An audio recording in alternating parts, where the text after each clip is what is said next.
पूनम जी। हाँ जी, राधे राधे। आपके चरणों में दंडवत प्रणाम। महाराज जी, आध्यात्मिक और भौतिक के बीच कैसे बैलेंस करें? अध्यात्म ही परम सत्य है। भौतिकता में जो कुछ तुम्हें विविधता दिखाई रही वो अध्यात्म ही है, दो वस्तु नहीं है। जब तक दो वस्तु मानोगी तब तक एक होकर नहीं चल पाओगी। एक मानने पर ही चला जा सकता है। जैसे हमको कोई अच्छा दिखाई दे रहा है, कोई बुरा दिखाई दे रहा है, कहीं लाभ है कहीं हानि है, कहीं सुख है कहीं दुख है। इसे द्वंद्व कहते हैं। और द्वंद्व युक्त संपूर्ण समाज को दुनिया कहते हैं। ये सब दुनिया। हमें दुनिया नहीं देखना, हमें दुनिया बनाने वाले को देखना है। दुनिया बनाने वाले ने इस दुनिया को अपने आप में अपने आप से बनाया है। मतलब कोई मिलावट नहीं है, शुद्ध परमात्मा ही सब रूपों में है। अब ये भाव लेकर चलो, कहीं कोई बाधा ही नहीं। भौतिकता को देख करके अध्यात्म में नहीं चला जा सकता, भौतिकता में अध्यात्म को देख करके चला जाता है। कहीं भी कोई भी ऐसा नहीं है जो हमारे प्रभु से अलग हो। जब हम इस भावना से देखेंगे तो हमें कहीं भी दुख नहीं मिलेगा, कहीं कोई द्वंद्व नहीं मिलेगा, क्योंकि सब जगह मेरा प्यारा दिखाई दे रहा है। फिर मुझे बाधा क्या है? इसी को अध्यात्म कहते हैं।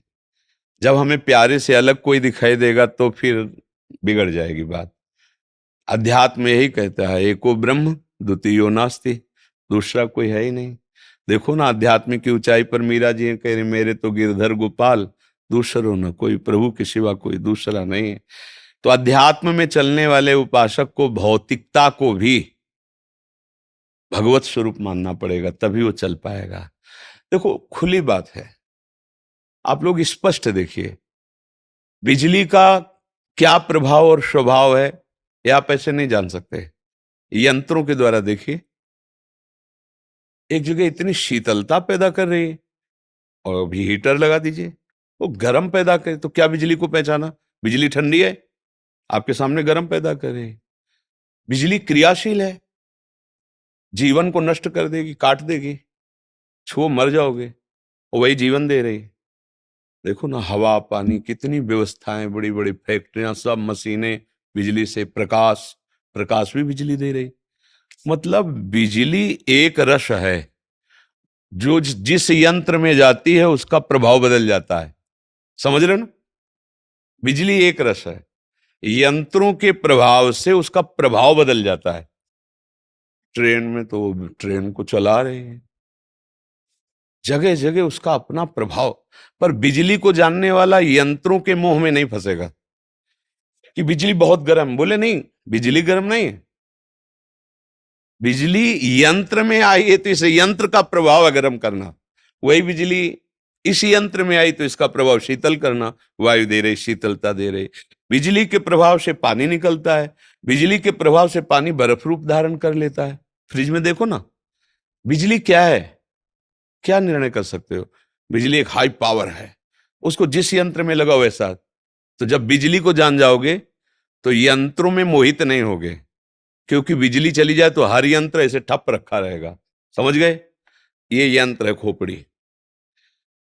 अब अगर ये दुष्ट स्वभाव है तो परमात्मा बिजली इसमें गई और भारी दुष्टता कर रहा है, ताल ठोक के दूसरों को मार रहा है, काट रहा है। बोले भगवान कैसे हो सकता है? बस हम वैसे ही अज्ञान में फंस गए कि भाई अभी तो हम बिजली का रंग देख करके आए, एकदम रूम वातानुकूलित कक्ष ठंडा, लेकिन ये कैसे बिजली हो सकती है? ये तो आग फेंक रही, ये तो गर्मी पैदा करे। नहीं भाई, वो यंत्र का प्रभाव है। तो ऐसे ही चराचर जगत रूपी यंत्र में मेरे भगवान की शक्ति है। अब उस यंत्र का जो स्वभाव है उसके अनुसार वो बर्ताव कर रहा है। तो जो ज्ञानी जन है यंत्र के स्वभाव को नहीं देखते, उसके कारण को देखते हैं। जैसे यंत्र ठंडा कर, इसका कारण बिजली है, बिजली हटा दो कुछ नहीं कर पाएगा। ऐसे ही सब में, भौतिकता में एकमात्र भगवान बिजली है। जब ये जान जाओगे तो अध्यात्म मार्ग पुष्ट हो जाएगा। और जब तक अध्यात्म को नहीं जाने हो भौतिकता में, तो फिर अध्यात्म मार्ग में चलना मुश्किल है। क्योंकि ऐसा ऐसा रूप है भगवान की लीला का कि हम कैसे मानेंगे कि ऐसे भी भगवान होते हैं? क्या क्या ऐसे भी भगवान होते हैं? मार रहे हैं, जला रहे हैं, काट रहे हैं, ऐसा। तो बस वही बिजली वाला उदाहरण आप देखो, कहीं गड़ासा चला रहा है, वो बिजली से ही चल रहा है। जीवन नष्ट कर रहा है तो कहीं बिजली से जीवन पोषण हो रहा है। पर सबका कारण बिजली, बिजली कुछ नहीं कर रही। वो जिस यंत्र में जैसे जाती है उसका प्रभाव ऐसा दिखाई देता है। बिजली का क्या प्रभाव है? वो एक पावर है। ऐसे ईश्वरी शक्ति एक पावर है और सब उसी पावर से, चींटी, हाथी, देवता, ब्रह्मा, सब उसी पावर से संचलित है। अब जैसा स्वभाव तमोगुणी, रजोगुणी, सतोगुणी, वैसे उसका प्रभाव दिखाई दे रहा है। तो जो प्रभाव को जानता है वो इस संसार के राग द्वेष में नहीं फंसेगा। मेरा ही भगवान सब रूपों में विराजमान। अब अध्यात्म शुरू हो जाएगा, जिसे शुद्ध अध्यात्म कहते हैं। तो भौतिकता में भौतिकता को ना देखते हुए हम भावुकता में आए कि मेरे प्रभु, और सत्य है प्रभु ये सब में। आप आज भी प्रभु से ही प्यार कर रहे हैं, नहीं जानते फिर भी प्यार कर रहे हैं। जैसे पत्नी है, पुत्र है, पति है, तो आप जो प्यार कर रहे हैं भगवान है ना, तभी तो प्यार कर रहे हो। और भगवान अंतर ध्यान हो जाए तो जिस शरीर को तुम प्यार कर रहे हो उस शरीर को फिर 1 घंटा नहीं रख पाओगे। यही होगा कि चाहे बिजली में जला के राख करो, चाहे लकड़ी में जला के राख करो, अब ले जाओ इसको हटाओ। क्यों? क्योंकि भगवान अंतर ध्यान हो गए बस। तो आप अनजाने में भी भगवान से ही तो प्यार कर रहे थे। अगर जान के प्यार करते तो निहाल हो जाते। अनजाने में किया इसलिए मोह हो गया और रो रहे हो। अगर जान के प्राप्त तो ज्ञानी कहे जाते। भाई तत्व का ज्ञाता है तो रोना मिट जाता, मरण जन्म ये सब मिट जाता। तो भाई जान करके भौतिकता को देखो, भगवान ही सब रूपों में प्रकाशित है। आनंद की अनुभूति इसी में होगी। नहीं तो इतना ऐसा स्वरूप है कि हम हर समय परेशानी रहते हैं, जलते ही रहते हैं। देखो ना, किसी से कोई मतलब नहीं, लेकिन पड़ोसी इतना गलत आचरण करता है अपने संग की जल रहा है। कोई नहीं, मित्र, परिवार के जन, ऐसे आचरण, हम दुखी हैं। भौतिकता में कभी सुख किसी को आज तक मिला ही नहीं है। जब वो उब गया है भौतिकता से तो अध्यात्म, अध्यात्म परम सुख प्रदान करने वाला है। देखो कुछ भी कैसा भी बर्ताव हो, जब आप एकांत में बैठकर विचार करोगे तो आपको शांति मिल जाएगी कि कोई ना कोई हमारा कर्म होगा, जिस कर्म से हमारा ये मित्र बनाकर, ये हमारा शत्रु बनाकर जो हमें सुख दुख मिल रहा है, मेरे कर्म के ही कारण मिल रहा है। लेकिन इसमें जो पावर है, जो सुख दुख देने वाला, वो तो भगवान है ना, मेरा प्रभु है ना, बस शांति मिल जाएगी। और जब हम देखते हैं कि ये दुष्ट हमारे साथ ऐसा बर्ताव, तो हम जलने लगते हैं। भौतिकता का ऐसा माया का स्वरूप है कि आज तक कोई सुखी नहीं हुआ, एक व्यक्ति भी। जब सुख की लालसा हुई तो भगवान की शरण में जाके भजन का ही आश्रय लेना पड़ा है। इसलिए भौतिकता को भी भगवान का भजन बना दिया जाए तो भी अध्यात्म मार्ग पुष्ट हो जाएगा। दिलीप जी। महाराज जी दंडवत प्रणाम। महाराज जी, अहम और मोह में ज्यादा खतरनाक क्या है? देखो, ये जो 6 शत्रु हैं, इनमें कोई कम ज्यादा नहीं है। एक कोई प्रवेश कर जाए तो 5 अपने आप आ जाएंगे। 6 में काम, क्रोध, लोभ, मोह, मद, मत्सर, इन 6 में कोई भी प्रवेश कर जाए तो वो भैया को बुला लेंगे कि भैया हम आ गए, हमारा इंतजाम फिट, तुम आ जाओ, हम तुम्हारी व्यवस्था करते हैं। कभी एक नहीं रहता, ये 6 रहते हैं। एक प्रवेश करने के लिए कौन सा पहला तुम्हारे छिद्र देख पावे? तुम कामी पुरुष हो तो पहले काम प्रवेश करेगा, क्रोधी पुरुष हो तो पहले क्रोध, लोभी, मोही, द्वेषी, मत्सरता, किसी भी ईर्ष्या, एक तुम दोष को स्वीकार करो, आ सब जाएंगे। इनमें सब समान हैं, सबके द्वारा बराबर दुर्गति होती है। जैसे मोह है तो मोह के कारण ही तो हमें अपना शरीर प्यारा रहता है, अपने परिवार का शरीर प्यारा लगता है। अब जब परिवार का शरीर प्यारा लगता है तो उस शरीर की व्यवस्था के लिए हमें, अब उस व्यवस्था में अगर सही ढंग से नहीं हो रहा तो गलत ढंग से, क्योंकि अब हमको उस व्यवस्था करनी है, अपने परिवार को सुखी करना है। अब इतना मोह बढ़ गया कि दूसरे लड़के का अपहरण करके यदि हमें 50 लाख मिलते हैं, हमारा परिवार सुखी होता है, तो हम अपहरण कर लेते हैं। देखो, मोह में गिरता हुआ वो इतना गिर जाएगा कि काम भी आ जाएगा, क्रोध भी आ जाएगा, लोभ भी आ जाएगा, अहंकार भी आ जाएगा, मत्सरता भी आ जाएगी, ईर्ष्या, वो नष्ट हो जाएगा। कोई भी एक दोष सर्वनाश करने में पूर्ण समर्थ है। ऐसा नहीं कि 2 मिले तभी होगा। एक कोई भी लोभ, ईर्ष्या, कुछ नहीं मतलब है। लेकिन वो अपने बगल वाला ना अच्छी उन्नति को प्राप्त हो रहा है, बढ़िया कपड़ा पहन के निकलता है, अपने निकलेंगे खा पी के, लेकिन छाती जल जाएगी, यार कुछ तो हो इसका। ईर्ष्या वो वहीं पहुंचा देगी, दुर्गति में पहुंचा देगी। इसलिए षड विकार जित अनघ अकामा, जो 6 दोषों पर विजय प्राप्त कर लेता है वो निष्पाप निष्काम भगवत प्राप्त महात्मा हो जाता है। तो ऐसा ना सोचे कि इनमें कोई कमजोर है, कि हमारे पास तो मोह ही अकेले है, ये क्या बिगाड़ ले। अरे मोह मूल बहुसूल प्रद, देखोगे ना कि त्याग उत्तम अभिमान। अब अभिमान को देखो तो अहंकार संस्कृति का मूल चक्र और नाश कर देता है। अहंकार बहुत ही पतन का। तो काम, काम छोटा मोटा महावैरी भगवान कह रहे हैं। मत्सरता, मेरे से आगे निकला जा रहा है। ईर्ष्या, लोभ, ये सब। लोभ पास जे गल न बंधाया, सो तुम समान नर रघुराया। तो भैया ये छयो दोष ऐसे हैं कि जो भयंकर हैं। एक आ गया, अब काफी है, वो उतने में विनाश कर देगा आपको। और सब दोषों को मिटाने के लिए एक बात, भगवान का आश्रय लेकर नाम जप करो। कोई भी दोस्त तुम्हारा कुछ नहीं बिगाड़ सकता, होते हुए भी कुछ नहीं बिगाड़ पाएगा। क्योंकि भगवान का आश्रय, भगवान ने कहा नामे भक्ता प्रणश्यति, मेरे भक्त का नाश नहीं हो सकता।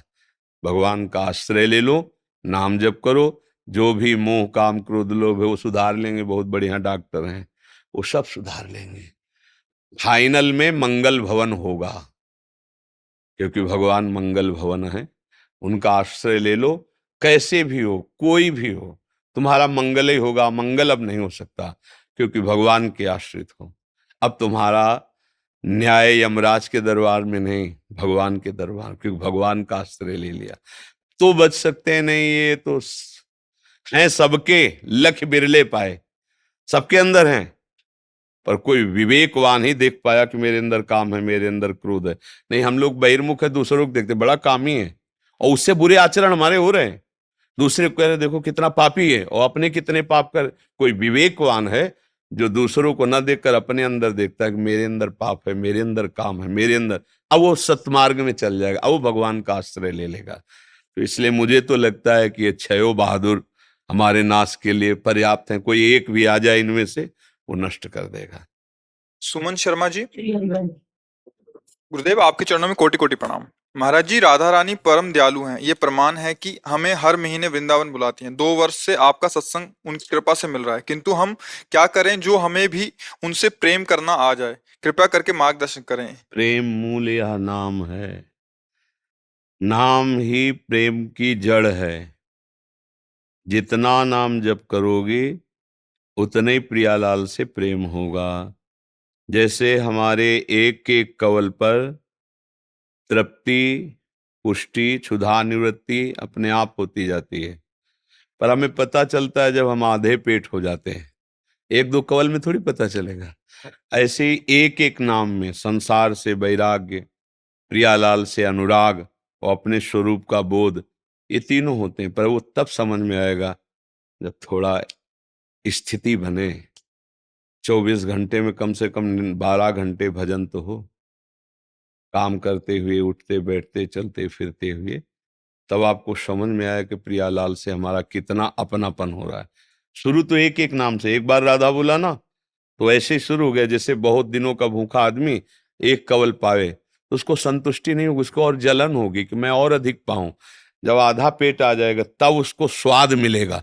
तब तक स्वाद नहीं, तब तक तो भरना है केवल, क्योंकि भूख से व्याकुल था।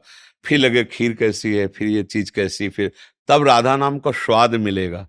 जब अच्छे से भजन करो, भजन से ही प्रेम प्रकट होता है। प्रेम मूल यह नाम है, प्रेमी रसिक जपत यह नाम। प्रेम मगन निज बन विश्राम, श्री हरिवंश जहां रहे। जहां प्रिया प्रीतम विराजमान है वहीं मन पहुंचा देगा ये नाम। बस निरंतर नाम जपने का अभ्यास करें, राधा राधा राधा। तो किशोरी जी बड़ी कृपालु हैं, राधा नाम के प्रभाव से प्रेम जागृत हो जाएगा। और ये आने जाने वाले भाव में कृपा को ना माने ज्यादा। कृपा तो उनकी है ही है। मान लो कल से तुम्हारा शरीर ऐसा हो जाए कि आने लायक न रहो, तो तुम शिकायत करोगी कि श्री जी की कृपा अब नहीं है। ऐसा नहीं, लाडली जी की हर स्थिति में कृपा है। इसीलिए श्री चतुरासी जी के पहले पद की पहली पंक्ति, जोई जोई प्यारो करे सोई मोहि भावे। इसको ध्यान दीजिए, जोई जोई प्यारो करे सोई मोहि भावे। मुझे वही अच्छा लगता है जो मेरे प्यारे करते हैं। बुलाओ तो लाडली जू की जय, ना बुलाओ तो लाडली जू की जय। सुख में रखो तो जय, दुख में रखो तो जय। हे प्रियाजू, अब मेरे जीवन का पूरा भार आप दोनों के चरणों में, प्रियालाल के चरणों में समर्पित है। अब जैसा चाहो। तो इससे क्या होगा कि आपका मन कभी निराश नहीं होगा। अगर किसी एक बात को, अनुकूलता को तुमने कृपा मान ली, तो जब प्रतिकूलता आ जाएगी तो तुम फिर मानोगी कि अब राधा रानी की कृपा नहीं रही, क्योंकि अब मैं वृंदावन लायक नहीं रही, जाने लायक नहीं रही। शरीर है, कभी कोई ऐसी परिस्थिति आ सकती है, ऐसी घटना घट सकती है, ये नाशवान शरीर, फिर आप कहोगे श्री जी की हम पे कृपा नहीं। नहीं, श्री जी की हर परिस्थिति में कृपा है, क्योंकि वो कृपा समुद्र है। तो हमें उस कृपा का परिचय जानना होगा। अगर हम अनुकूलता में, अच्छे में कृपा देखेंगे, तो फिर जब बुरी परिस्थिति आएगी तब हम क्या करेंगे? हमें तो जोई जोई प्यारो करे, सोई मोहि भावे। जैसी प्यारी जो प्यारे जो करे, उसी में हमें सुख है। हमारा कर्तव्य है कि हम उनको भूले ना, उनकी याद में रहें। शरीर काम करे न करे, मान लो अभी पड़ जाए तो राधा राधा राधा राधा राधा, होश है तो राधा राधा, नहीं है तो अब आप जानो, क्योंकि आपको समर्पित है। फिर उस समय श्री जी संभालती है, स्वयं आके संभालती है। ये वंदना पांडे जी। जय श्री कृष्ण। महाराज जी, आपके चरणों में कोटि कोटि प्रणाम। गुरुदेव भगवान, जीवन में भजन जैसा चाहिए वैसा नहीं हो रहा, लेकिन जब ये सोचती हूँ तो लगता है कि जो कुछ करा रही हैं वो भी तो श्री जी करा रही हैं, मैं कौन होती हूँ सोचने वाली। तो क्या महाराज जी ऐसा मन में चल रहा है, ये ठीक है? जो कुछ में क्या, हमसे ऐसा भी हो सकता है कि गलत हो जाए, श्री जी के विरुद्ध आचरण हो जाए, कि ऐसा हो सकता है। अब जैसे हम, कोई आके हमसे संसार की बातें करने लगे तो हम इसे श्री जी की इच्छा मानेंगे क्या? इसमें हमारे गुरुजनों का आदेश है, अलम विषय वार्तया, बंद करो भोगों की चर्चा। तो अब जब कोई भोगों की चर्चा करेगा तो राधा राधा राधा राधा, मुझे नहीं सुनना। और उसको कहते भैया श्री जी की जैसी इच्छा, तो देखो ये समझना होगा। कोई गलत आदमी आकर के हमारे गलत व्यवहार कर, हम कहते श्री जी की इच्छा, ऐसे उसमें थोड़ा ध्यान देना होगा। जब तक हमारी अध्यात्म की ऊंची स्थिति नहीं आती, तब तक सावधानी की जरूरत है।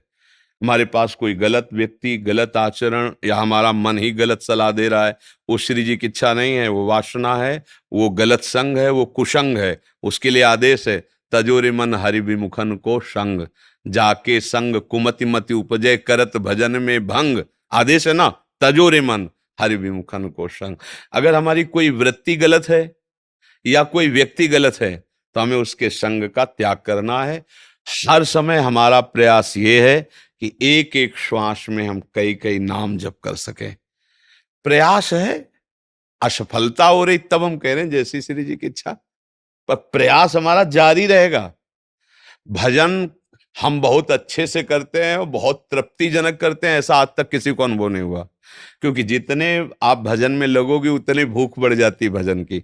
बार बार हृदय रहता है कि कब ऐसा होगा हम छक के भजन करेंगे, और पूरा जीवन निकल जाता है, पर ऐसा नहीं लगता कि हमारे द्वारा ऐसा भजन होता है जिससे हम तृप्त हो जाएं। वो भूख बनी ही रहती है, और इतनी बनी रहती है कि फिर रोना आता है कि वो भजन कब होगा। और भजन में है, रात दिन भजन है, फिर भी भजन की भूख है। यही भगवान की कृपा होती है कि इतनी भजन की भूख बढ़ जाती है कि भजन के सिवा उसे कुछ अच्छा नहीं लगता। और जब उससे पूछो कि भजन ठीक हो रहा है, तो रो के कहेगा जैसा होना चाहिए वैसा नहीं हो रहा है।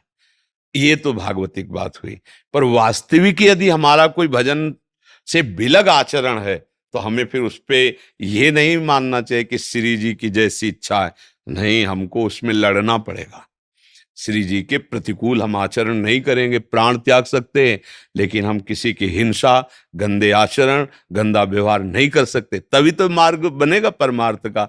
नहीं, फिर अगर हम इसे छूट दे देंगे तो मन फिर वहीं पहुंच जाएगा, कहेगा भगवान की ऐसी इच्छा थी। तो इसलिए हमें सावधान रहना है। नेहा राघव जी, दिल्ली से। हरिवंश। श्री हरिवंश महाराज जी, आपकी और श्री जी कृपा से लगभग 3 साल से वाणी पाठ हो रहा है, पर आज भी पदों का अर्थ समझ नहीं आता। मन में बहुत इच्छा होती है कि इसका पद का अर्थ समझने के लिए जब हृदय पवित्र होगा, तो पद की लीला दर्शाती है, अर्थ नहीं समझ में दिखाए। पद का साक्षात्कार होता है। जैसे लिखा है, आवत सी वृषभानु दुलारी, रूप राशि अति चतुर शिरोमणि, अंग अंग सुकुमारी। ये जब पद का प्रभाव आपके हृदय में पड़ेगा, तो दिखाई दे रहा है नौनिवृत निकुंज, कैसे प्यारी जो आ रही, कैसी रूप माधुरी है, कैसे लालजून के समीप, कैसे सखियां पावड़े बिछा रही, कैसे सखियां चंवर डुला रही, कैसे सखी छत्र लिए है, कैसा सुंदर मृदंग बज रहा है, कैसी नूपुरों की झनका। ये पद का अर्थ है। ये आंखों खुली आंख या बंद आंख, ऐसे इसी को लीला चिंतन कहते हैं। ऐसे महारसों के पदों का अर्थ नहीं होता, इनकी कथा नहीं गाई जा सकती है। प्रिया प्रीतम के प्रेम रस की ये अनिर्वचनीयम प्रेम स्वरूपम। गाते रहो, गाते गाते हृदय में श्याम श्यामा की कृपा कोर से जब दिव्य नेत्र प्रकाशित होंगे तो एक एक पंक्ति का अर्थ दिखाई देगा। एक एक वे मृदु चिबुक प्रलोई प्रबोधत तू भामिनी करशों करताल। विविध प्रकार के ऐसे लीला हैं, ऐसे रस हैं कि रसिक महापुरुष पूरा जीवन उन्हीं में डूबे रहते हैं। कहिए, वाणी जी का गायन कीजिए, वाणी जी के एक एक अक्षर का मनन कीजिए, जैसे कभी गा के तो कभी मन में। धीरे धीरे वाणी जी की कृपा से श्याम श्यामा प्रकाशित हो जाएंगे। नाम वाणी सुनत श्याम श्यामा सुबस, नाम वाणी निकट श्याम श्यामा प्रगट, नाम वाणी जहां श्याम श्यामा तहां। जब श्याम श्यामा प्रकट हो गए तो बचा क्या, सारा अर्थ प्रकाशित हो जाएगा। वाणियों जी के अर्थ वाली वाणी नहीं लेनी चाहिए, अर्थ नहीं पढ़ना चाहिए, क्योंकि अर्थ एक साधारण शब्दों में लिखा हुआ है, उसमें महान। अब देखत नौ निकुंज सुन सजनी लागत है यति चारु, माधविका केतकी लता लय रच्यो मदन आगार। अब ये निकुंज की शोभा पढ़ लिया तो उसमें लिखा केतकी और माधविकी लता ने बड़ा सुंदर निकुंज की शोभा। अब वो जब सुंदर निकुंज की शोभा हमारे आंखों के सामने दर्शाए तब अर्थ समझ में आएगा। निकुंज की शोभा एक पत्ते की कांति के बराबर बैकुंठ नहीं है। वृंदावन दुति पत्र की उपमा को कछुनाई, कोटि कोटि बैकुंठ होते सम कहे न जाए। अब वो देख रहा है उपासक वृंदावन नवनिभृत निकुंज कैसा सजा हुआ। फिर लालजू महाराज अपने कर कमल से सुंदर नवीन नवीन कोमल कोपले लेकर पुष्प लेकर सैया की रचना करें। बहुविध रंग मृदुल किसलय दल निर्मित पिय सखी सेज। और उसी सेज पर प्यारे जो विराजमान होकर रसमयी बातें कर रहे हैं, खेल कर रहे, सखियां झरो खुद से देख रहे, कुछ सखियां पंखा चलाकर व्यजन चलाकर वायु कर रहे।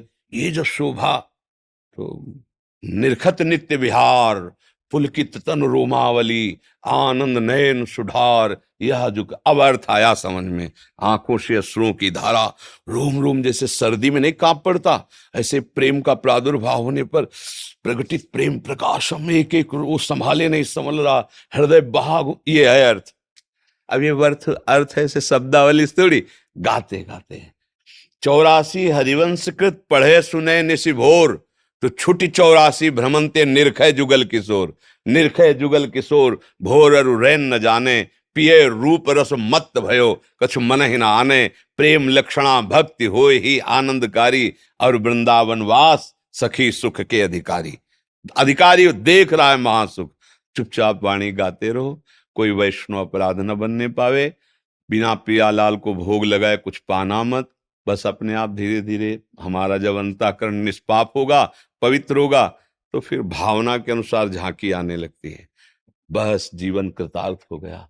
श्री जी निश्चित मिल जाएंगी। जब हमारा श्री जी का लीला गायन नाम जब श्री जी के आश्रित जीवन है, बस श्री जी मिल गए, ये दुर्लभ बात बन गई। तो दुर्लभ बात तो बनी गई, ये संयोग मिल गया वृंदावन वाणी जी नाम। अब बस इसी में लगे रहो। बहुत जन्मों का कलुषित मन है, गंदा मन है, बहुत जन्मों से संसार में ही लगा रहा है। अब तो कुछ वर्ष कुछ महीने से अपने लोग भक्ति में लगे हैं, तो कम से कम इतना लाभ मिल गया, तो धीरे धीरे आगे वाला लाभ मिल जाएगा। चिंता न करें।